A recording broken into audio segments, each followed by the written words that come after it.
시청자 여러분 반갑습니다. 지난 시간에는 그 물질의 이해를 제가 여러분들한테 소개를 했고요. 오늘은 재료 엔지니어가 반드시 알아야 할 물질의 특성, 특히 고체, 액체, 기체의 상태에 대해서 한번 브리핑을 하겠습니다. 고체 특성, 여러분들 보통 대부분의 재료는 고체 상태에서 사용되기 때문에 이 고체 특성을 이해하는 거가 아주 중요합니다. 그래서 이 몇 가지 반드시 재료 엔지니어가 알아야 될 몇 가지 특성들에 대해서 잠깐 언급을 하겠습니다. 고체 중에는 격자를 갖고 있는 고체가 있고요, 격자를 갖지 않는 고체로 나눠질 수가 있습니다.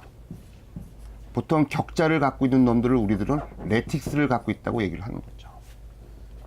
요거는 질서하고 관련되어 있는데요, 이 격자의 유무에 따라서 보통 고체들은 결정성 고체와 비결정성 고체로 나눠집니다. 결정성 고체를 우리들은 크리스탈이라고 얘기를 하고 있고요,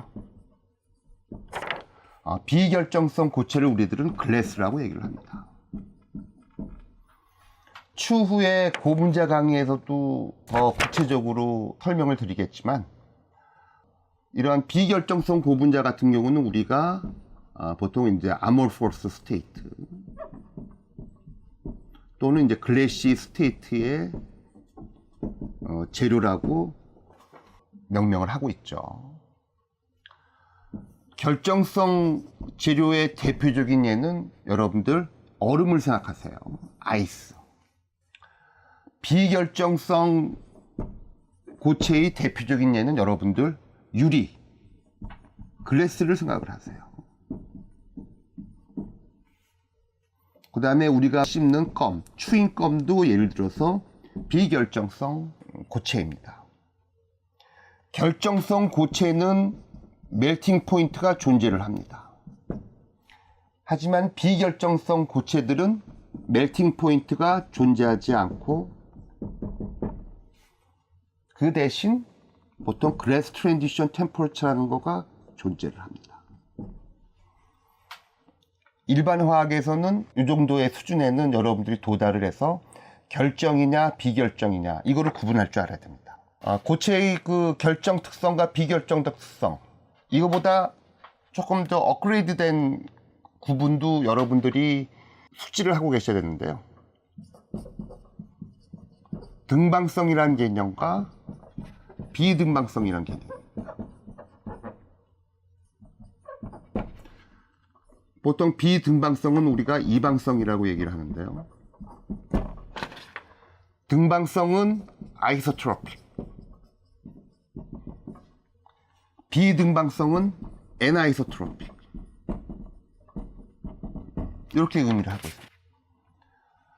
도형적으로 설명하게 되면은 등방성이라는 거는 정육면체에 해당되고요, 또는 구를 생각하면 될 겁니다. 한편 비등방성, 즉 이방성인 고체의 특성은 도형적으로 정육면체가 아닌 직육면체, 구가 아닌 타원형 물질. 등방성이란 거는 모든 성질이 X, Y, Z 방향으로 동일한 상태, 그거를 등방성이라고 얘기하고요, 비등방성이란 거는 X, Y의 특성이 G하고 다른, 즉 방향에 따라서 성질이 다른 것들을 우리들은 이방성이라고 얘기합니다. 보통 여러분들 그 등방성인 얼굴을 갖고 있는 사람들은요, 왼쪽에서 봐도 잘생겼고요, 오른쪽에서 봐도 잘생겼고, 위에서 봐도 잘생기고, 모든 방향에서 봐도 다 잘생겼습니다. 근데 보통은 등방성이 아니라 흔히 우리가 얘기하는 말상이라고 하는 얼굴들이 있죠, 그 사람들은 다 달라요. 여러분들, 저도 좀 제 얼굴이 좀 말상이죠. 그러니까 저 같은 경우는 위에서 바라보면 더 멋있기 때문에 보통 사진을 찍을 때 위에서 아래로 카메라를 찍고, 그런 거가 바로 이제 얼굴 자체가 제가 등방성이 아니라 이방성이 되긴 그렇습니다. 그래서 여러분들은 고체의 특성에서 결정성과 비결정성, 그다음에 등방성과 비등방성, 이 개념이 어느 정도 숙지가 돼야 될 것입니다. 고체의 특성 중에서 마지막으로 제가 언급하고 싶은 건요, 이 패킹 효율입니다.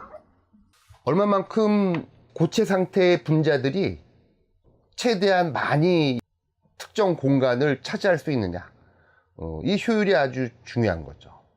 그러니까 여러분들도 보면은 보통 우리들이 이제 만원 버스라든지 만원 지하철 탔었을 때 출퇴근 때 그 많은 사람들이 그 좁은 공간 속에서 엄청나게 패킹되어 있지 않습니까? 그 효율이 아주 중요하죠. 재료에 있어서는. 특히 그 고분자에 있어서는 이 패킹 효율에 따라서 앞에서 언급한 재료가 결정성으로 나타날 수도 있고 비결정성으로 나타날 수도 있습니다. 추후에 고분자 파트에서 소개를 하겠지만, 고분자는 비결정성의 고분자들이 마구잡이로 존재를 하고 있습니다. 한편 어떤 고분자들은 제대로 정돈이 돼 있죠. 이렇게 정돈될 수도 있고요, 이렇게 정돈될 수가 있습니다. 보통 이 상태는 여러분들이 인지하기 좋은 게, 여러분들 봉지라면에서 여러분들 라면을 한번 꺼내 보세요. 봉지라면에서 라면을 꺼내 놓으면은 보통 이런 형태로 존재하고 있습니다. 우리 고분자쟁이들은 흔히 라벨라라는 표현도 되어 있는데, 여러분들 한번 생각해 보세요. 봉지라면을 왜 그런 형태로 존재할까? 아마 가장 그 주어진 공간 안에 많은 양의 라면 그 국수 바를 집어넣을 수 있기 때문에 패킹이 잘 되도록 하는 그런 방식이겠죠. 보통 우리나라에서는 이제 봉지라면을 보통 이런 그 국수를 이런 형태로 고체 상태로 패킹을 시켜서 존재를 시키고요. 여러분들 그 서양에서 그 하는 그 파스타 면 같은 경우는 전부 다 일직선상이고 가운데 종이로 딱 집어주는 거 다 본 적 있으시죠? 요것도 어떻게 보면은 가장 패킹 효율을 높일 수 있는 방법입니다. 이 고분자라고 하는 재료들도 보통 이 두 가지 방식에 의해서 패킹 효율이 높아지고요, 이로 인해서 결정성이 향상되는 이런 상관관계가 있습니다.